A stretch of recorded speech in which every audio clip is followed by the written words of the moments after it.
How I Achieved Financial Freedom in 12 Months, 10 Lessons That Changed My Life. It sounds almost impossible, right? I would have doubted it too if someone had told me. But today, I want to open the door to a truth. You don't need decades to transform your finances. You need firm decisions, clear principles, and the courage to apply them. A little over a year ago, I was stuck in a rut.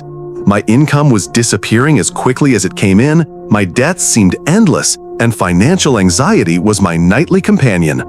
That's when I realized something crucial. If I kept waiting for a miracle, nothing would change. If I started acting differently, everything could change. And that's exactly what happened. In just 12 months, my financial life took a radical turn. It wasn't luck, it wasn't magic. There were 10 lessons, 10 principles that I applied with discipline and that I want to share with you today. Each one of them has the power to pave the way for your own financial freedom, if you decide to put them into practice. Throughout this video, you won't hear empty theories or quick promises.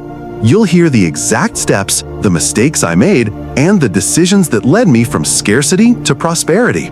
And most importantly, you'll hear how you too can achieve it, no matter where you're starting today. Before we begin, I want to ask you a direct question. Can you imagine where you could be in 12 months if today you decide to change the way you think and act with money? If that question resonates with you, write in the comments, "Change begins with me." That will be your first public commitment to your new financial life. Prepare yourself, because what you're about to hear could be the turning point between staying where you are or moving toward the freedom you've always dreamed of. Rule 1. Stop waiting for others to change your life. One of the biggest financial mistakes we make is believing that our stability depends on external forces. We think, when the government changes its policies, when my boss raises my salary, when a partner who believes in my project appears. And by placing our hope in others, we hand over control of our lives to others. But the reality is harsh and liberating at the same time. No one has the obligation to rescue us. Money doesn't come out of pity or because we wait for the global economy to adapt to our needs. Wealth is built when we stop asking for permission and start making radical decisions in our daily lives. When I understood this, my steps changed. I stopped looking up for help and started looking inward. I invested time in training in high-demand areas: digital marketing, basic investments, and personal finance. It wasn't an immediate change, but it was a conscious one. I applied a simple rule that transformed my outlook. Save 20% of each income. Imagine you receive $1,000 a month. Setting aside $200 seems like a small amount, but in a year, it's already $2,400. That's not just savings, it's seed capital, a foundation for investing in something that generates more value. The magic isn't in the initial amount, but in the consistency. That cushion became my first investment: courses, tools, and ultimately a small digital business. Not because someone gave me the opportunity, but because I decided to create it. Self-sufficiency doesn't mean being selfish or living in isolation, but rather having solid ground under your feet where you don't depend on the generosity of others or the mood of the global economy. If you've ever felt like your future was in someone else's hands, I want you to remember this today.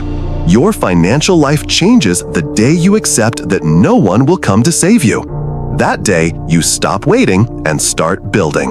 Rule 2. Break the comparison trap. Comparison is one of the most silent poisons in financial life.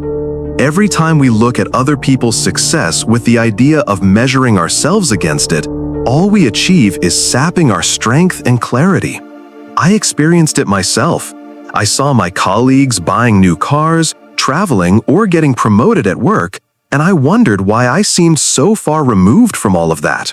That thought consumed me, until I realized I was playing on the wrong playing field, the playing field of comparison. I discovered this when I paused and asked myself, what would happen if I invested the same energy I spend comparing myself into designing my own path? That's when I started making different choices. While many of my peers were investing in immediate luxuries like a $500 watch, a $1,200 top-of-the-line cell phone, or trips that disappeared in photos, I decided to invest in financial education. Investment courses, behavioral economics books, and training programs seemed like an expense at the time, but were actually seeds. Today, the results speak volumes. What was an expense to them was capitalization to me. While a watch loses 40% of its value as soon as it leaves the store, applied knowledge can multiply its return tenfold in a few years. Thanks to that choice, today I have a diversified portfolio with income that doesn't depend on a single job. What was once called sacrifice became the foundation of my financial freedom. Here's an undeniable truth. Fish don't climb trees, and birds don't swim in the sea. Each being thrives in its own environment. Likewise, your financial success will never be identical to someone else's because your context, your talents, and your decisions are all unique. When you stop comparing yourself and start growing on your own axis, the energy shifts. You move from frustration to construction, from emptiness to sowing. Remember that comparing yourself is like looking at another person's bank account balance without knowing how much debt that person owes. We often admire lifestyles that are actually sustained by credit cards, loans, or empty appearances. Don't compare yourself to what you see on the surface. Focus on building a solid foundation beneath your feet. That's where true wealth lies. Rule 3. You don't need a perfect map. The biggest mistake many people make when talking about financial success is waiting until they have all the pieces on the table before starting. They want the perfect strategy, the definitive course, the ideal mentor, enough capital, and while they wait, life happens. The truth is, life will never give you a perfect map. When I launched my first project, I didn't even have 30% of the answers. All I had was the willingness to learn along the way, and that was enough to get started. The same thing happens in the investment world. There are those who spend years studying the markets, reading reports, comparing charts, waiting for the right moment, and never get involved. On the other hand, there are people who, with an initial $100 or $500, without a sophisticated strategy, jump in. They make mistakes, of course, but they also gain experience. That experience, over time, is worth much more than any manual. According to Dalbar, the average investor in the US earns about 4% annually. Not because of a lack of opportunities, but because their fear of making mistakes paralyzes them. Imperfect action will always beat eternal planning. It's like trying to learn to swim by reading swimming books. You can read 50 manuals, watch 200 videos, memorize every technique, but you'll never know what swimming is until you get in the water. And yes, you'll swallow a little water at first, but every imperfect stroke will make you better. In finance, the same thing happens. Real learning comes from moving money, from feeling the ups and downs, from seeing how you react emotionally to profit or loss. In my case, every mistake was a teacher in disguise. I invested in a business that failed, and I lost $2,000. Did it hurt? Yes. But what I learned from that experience saved me from losing $20,000 years later. That failure taught me more than any theoretical plan. Sometimes we think the perfect plan will prevent us from stumbling. But the truth is that stumbling blocks are what forge clarity. It's not about having all the pieces of the puzzle. It's about having the courage to put the first piece together, even if you don't know how it will fit with the others. Money, like life, rewards those who act. Ask yourself this: how many opportunities have you passed up waiting for the perfect moment? If you had invested $1,000 in Amazon in 2001, you would have more than $60,000 today. But many people passed up the opportunity because they weren't absolutely certain. Certainty doesn't exist. What does exist is decisive action. If this makes sense to you, write it down as an empowering affirmation in the comments. Nothing stops me. Everything drives me. Rule 4. Eliminate excuses. Embrace responsibility. Excuses are invisible chains that seem to protect us from the pain of failure, but in reality, they keep us trapped in mediocrity. I hid behind them for years. I don't have enough money. The economy is bad. I don't know the right people. They all seemed reasonable, but deep down, they were just a comfortable refuge to justify my inaction. The day I decided to stop blaming external factors and took full control of my destiny, everything changed. In the financial world, this is more evident than in any other area. 80% of people who don't invest justify their inaction by saying, "I don't have enough capital." However, according to the Financial Industry Regulatory Authority, more than 40% of current investors in the US started with less than $500. It wasn't a lack of money, it was a lack of determination. Excuses have a hidden cost. Every year you justify your inaction, you not only waste time, you also lose the power of compound interest. If you had invested $100 a month in an index like the S&P 500 20 years ago, you would have over $60,000 today. Anyone who made excuses has nothing today. Taking responsibility means changing your internal dialogue. Instead of asking myself, "Why can't I do this?" I started asking myself, "What can I today with what I have?" This shift in mindset forced me to seek creative solutions. When I didn't have money for courses, I looked to libraries, free forums, and informal mentorships. When I had no connections, I started networking from scratch, contributing value to communities. I realized it wasn't a lack of resources, it was a lack of ingenuity. The difference between those who grow and those who remain stagnant isn't in the circumstances, but in how they respond to them. Excuses are the language of the 99%. That 99% fails because they devote more energy to justifying their situation than to transforming it. But the 1% who decide to act don't wait for the perfect scenario, they create it. If you look at great entrepreneurs, you'll notice a common pattern. They all started facing limitations, but none got caught up in the excuse narrative. Jeff Bezos started his empire in a garage, not knowing if people would even buy books online. Warren Buffett bought stocks with minimal savings in his youth without influential contacts. They didn't wait, they acted. When you eliminate excuses and take responsibility, even the economy ceases to be a threat and becomes a field of opportunity. In crises, many lose, but there are always those who prosper. During the 2008 crisis, while most blamed the banks, a small percentage invested in depreciated real estate. 10 years later, many of those crazy people became millionaires. It wasn't luck, it was responsibility and vision. Money flows to those who decide to be protagonists, not spectators. Rule 5. Use time as your greatest asset. We all have the same 24 hours in a day. Whether you're a millionaire, an employee, a student, or an entrepreneur, the clock ticks at the same pace. The difference isn't in the time we have, but in how we use it. When I deleted my personal social media for a year, I regained almost 1,000 hours a year. That's equivalent to 41 full days of life. Days that, instead of being lost in distractions, were transformed into studies, projects, and new sources of income. I understood something. I didn't lack time. I had plenty of time leaks. Time is like invisible capital. If you waste it, it evaporates. If you invest it, it grows. Think of it this way. The average worker spends 2.5 hours a day on social media, according to Statista data. That's equivalent to more than 900 hours a year. Imagine what you could achieve if you reinvested those hours in learning a new skill, writing a book, starting a digital business, or even improving your health. Within 5 years, those hours can become a valuable asset.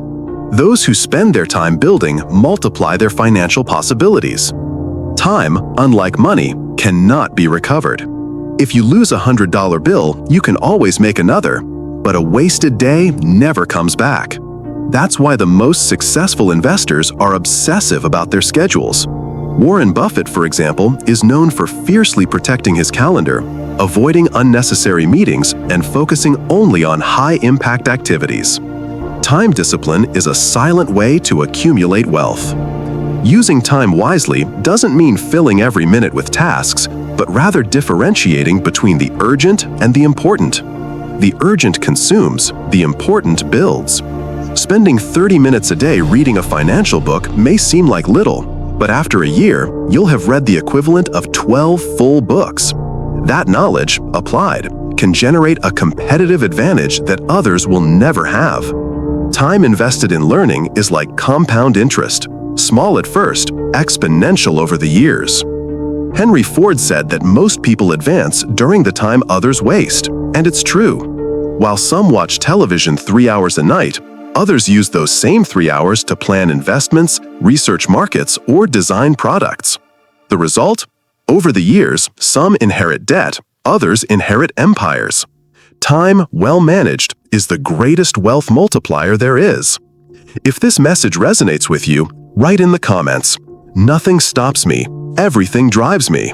The clock is ticking for no one. Every second that passes is a decision, to sow or let it slip away. If you start valuing your time today as you would gold, you'll soon discover that it's the most powerful asset you have. Rule 6. Start with what you have, not what you dream of. One of the biggest financial and emotional mistakes people make is waiting for the perfect moment to begin. They expect to have the ideal capital, the ideal conditions, and the perfect connections. But the truth is, that day never comes. If you look at the stories of great entrepreneurs, you'll discover a pattern. None of them started with everything going for them. On the contrary, most started with the bare minimum. I myself believed I needed thousands of dollars to get started, until I discovered that I could launch a digital project with less than $100. That small start was the springboard that later multiplied into income and opportunities. Wealth doesn't arise from large initial resources, but from the ability to transform a little into a lot. That's the real skill. Think about it. If you can't generate value with $100, you won't be able to with $10,000 either. And if you don't learn how to manage a small business, you'll hardly be able to manage an established company. Money only amplifies who you are and how you manage resources. If you procrastinate today because you don't have what you dream of, you're actually delaying your future. The world is full of examples. Jeff Bezos started Amazon selling books from a garage. Howard Schultz, the man behind Starbucks, started with a small coffee shop before building a global empire. Sam Walton founded Walmart with a small loan and a local store.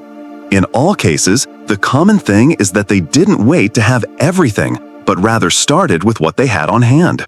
The secret is in taking the first step. Small isn't a limitation, it's training. Today, thanks to the internet, starting small is more possible than ever. With less than $50, you can open an online store, purchase a domain, and start selling products without inventory through models like dropshipping.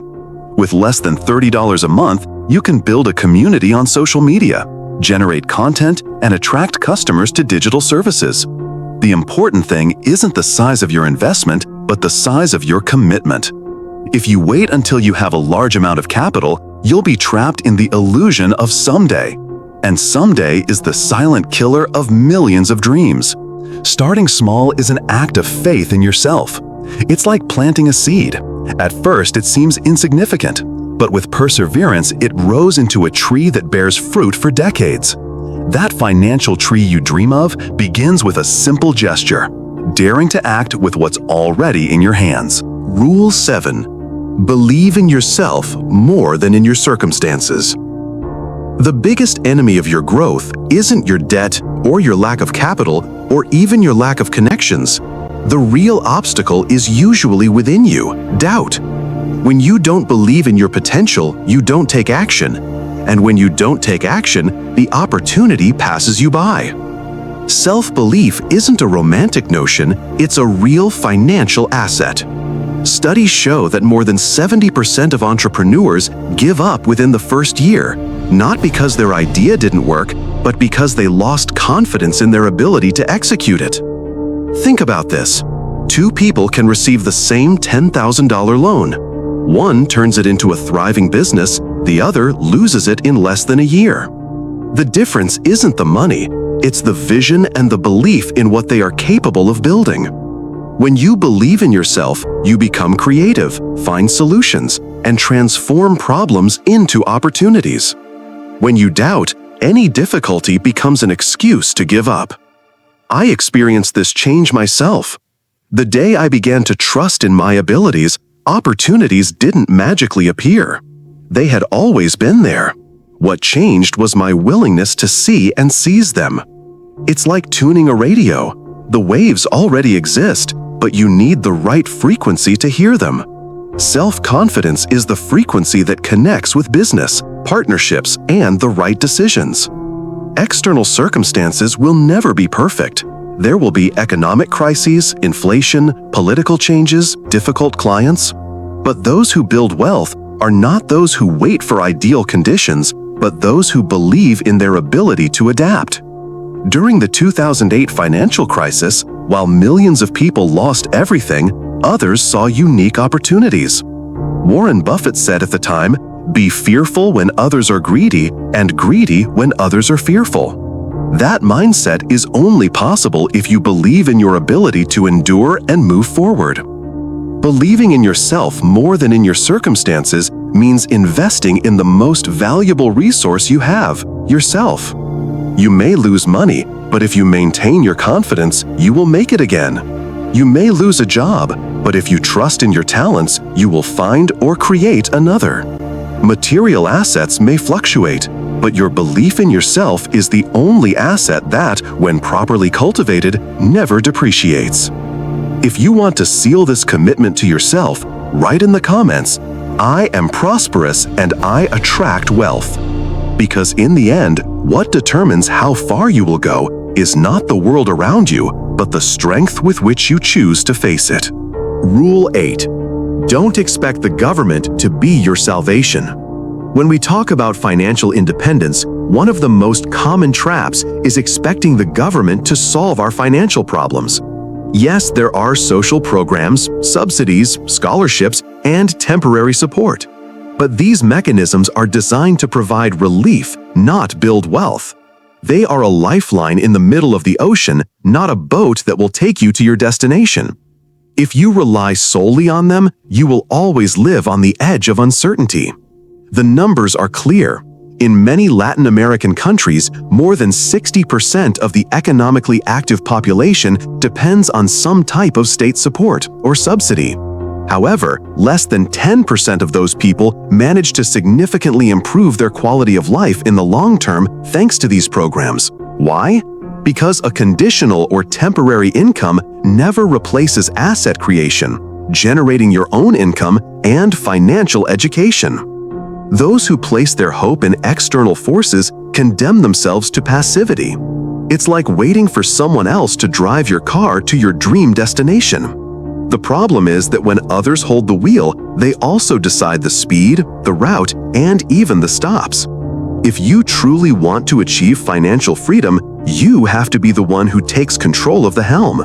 You can't expect the current political decisions to set the course of your life. In times of crisis, this becomes evident. During the pandemic, millions of people waited for government aid that arrived late or never arrived. Those who got ahead were those who quickly understood that their best insurance was their creativity and their ability to generate alternative income. Some started digital businesses with less than $200. Others diversified their skills by offering online services. That is true power, not depending on external promises, but on your own ingenuity. Don't confuse this with indifference toward public services.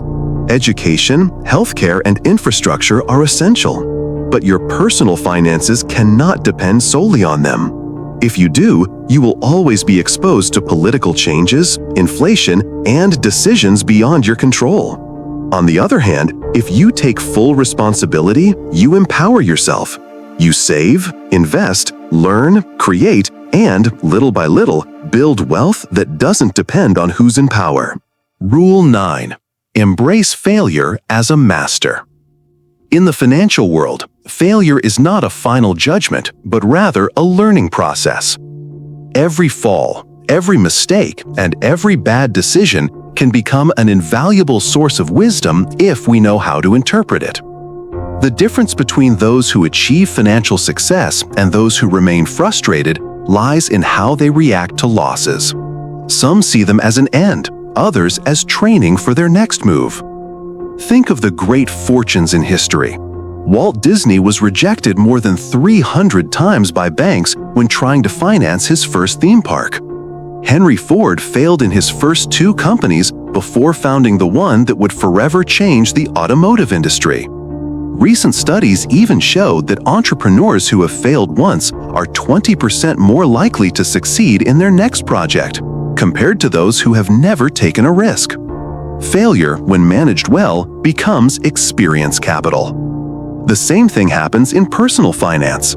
Maybe you invested in a business that didn't prosper, overspent on credit cards, or trusted a promise of quick money that turned out to be a scam. It's painful, but each of these episodes is a mirror that shows you where you were blind, what you should study more, and how to better protect your future. That information, although costly, is worth more than any theoretical course. The fear of failure paralyzes, and when there is paralysis, there is no action, and when there is no action, there are no results. On the other hand, those who understand that failure is part of the journey are more daring, calculate better, and improve their chances of success. In financial markets, for example, more than 70% of retail traders lose money in their first year. However, those who persevere and adjust their strategies are often the ones who later achieve consistent returns. Failing doesn't mean losing everything. It means gaining clarity. It's like paying tuition at the University of Life. No one graduates without passing difficult exams, and in the world of money, those exams come in the form of economic downturns. The secret is not to avoid them completely, but to wake up wiser each time. Rule 10. Don't wait for the perfect moment. Many dreams are buried not because of a lack of talent or resources, but because of the trap of waiting for the ideal moment.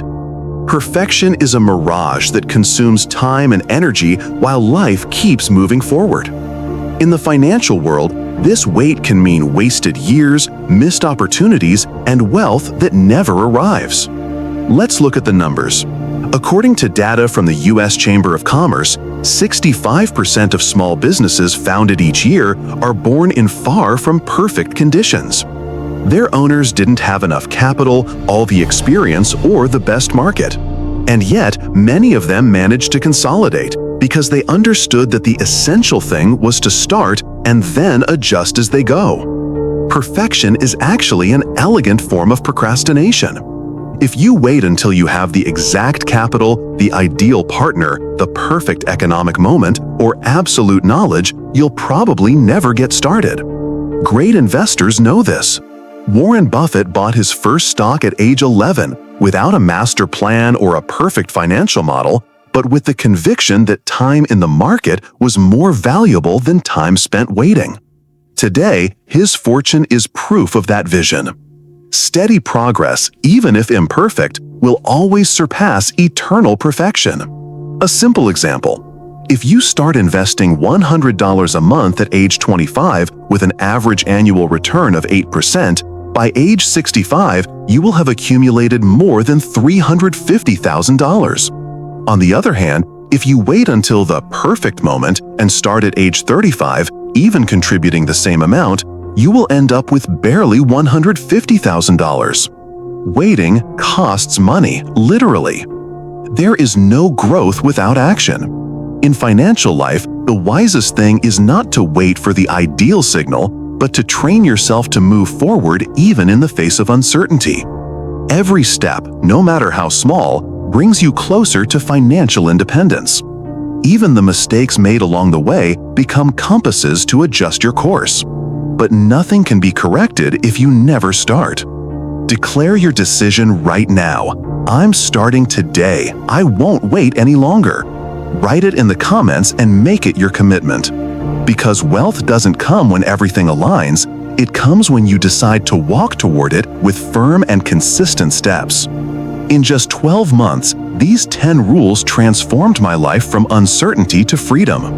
Not because I was lucky, but because I understood that real change begins within and is reflected in every decision we make every day. If anything you heard resonated with you, don't ignore it. The fact that you've made it this far means you're ready for the next level in your financial life. Subscribe and join me on this journey. Because this isn't just a content channel. It's a space to awaken, to transform, and to manifest the future you deserve.